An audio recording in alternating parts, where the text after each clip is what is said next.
সম্মানিত ভিউয়ার্স, আমরা রয়েছি মসজিদে নববীতে। আমাদের সাথে রয়েছেন আমাদের দুইজন সম্মানিত হাজি। জি সম্মানিত হাজি সাহেব, মসজিদে নববীতে এসে আপনার অনুভূতি কি, কেমন লাগতেছে আপনার? ভালো লাগছে। আমাদের এজেন্সির সার্ভিস কেমন ছিল? সার্ভিস ভালোই ছিল। ভালোই ছিল। জি আঙ্কেল, আপনি কেমন আছেন? আলহামদুলিল্লাহ।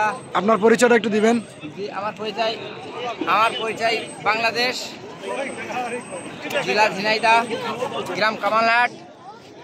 আমার নাম আব্দুল মাহফুজ। খুব ভালো, আল্লাহ রহমতে এখানে দেখে শুনি খুব আমি আনন্দিত হলাম। বা এখানে অনেক আল্লাহর আর কি অলিরা শুয়ে আছে, তিনাদের রওজা জিয়ারতও করলাম। এখানে অনেক মা বাবার জন্য দোয়া করলাম, নিজের জন্য করলাম, গ্রামবাসীর জন্য করলাম, দেশের জন্য করলাম।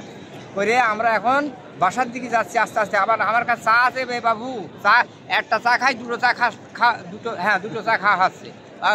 যেখানে ইফতার ওখানে চা খাইনি, আর ওখানকার চা একটু অন্য ধরনের। তো আমাদের এজেন্সির সার্ভিস কেমন ছিল? আলহামদুলিল্লাহ, খুব ভালো। কিরকম ভালো, এক কথায় দেশবাসীকে বলেন। দেশবাসীকে বলতে চাই যে হ্যাঁ, আমার বাবাজি আমাদের যেভাবে নিয়ে পরিচালনা করে নিয়ে বেড়েছে, তাতে করে আমি এতে সন্তুষ্ট। আমাদের যাবতীয় যেখানে যেখানে যে সমস্ত আমরা তো জানি না, কিন্তু সেইগুলো আমাদের সম্পূর্ণ পুঙ্খানুপুঙ্খানুভাবে আমাদের দেখেছে বা তার বিস্তারিত বিবরণ দিয়ে দিয়েছে। আপনারা এজেন্সির সার্ভিসে সন্তুষ্ট? আলহামদুলিল্লাহ, আলহামদুলিল্লাহ। কথা কাজে এজেন্সি মিল রাখে? আলহামদুলিল্লাহ, আলহামদুলিল্লাহ। কোনো সমস্যা আছে আপনাদের? না না, কোনো সমস্যা নেই। আমরা নিজেদের মধ্যেই সমস্যা বাড়িয়ে নিয়েছি আর কি। এখন কি অবস্থা? এখন কোনো সমস্যা আছে? বড় এখন কোনো সমস্যা নেই।